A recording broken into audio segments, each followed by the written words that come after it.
Let's solve this division problem with fractions step by step. We want to divide 14 by 2/3. The key rule to remember when dividing by a fraction is that we multiply by its reciprocal. This means we flip the fraction we're dividing by and change the operation to multiplication. Let's visualize this. Here's our original fraction 2/3. When we flip it, we get 3/2. This is what we'll multiply by 14.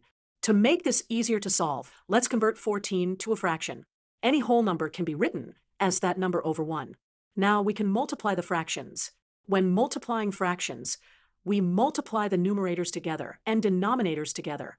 14 times 3 is 42, and 1 times 2 is 2. Finally, we can divide 42 by 2. 42 divided by 2 equals 21. Therefore, 14 divided by 2/3 equals 21.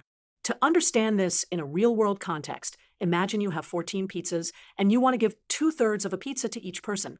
The answer, 21, tells us how many people can get 2/3 of a pizza.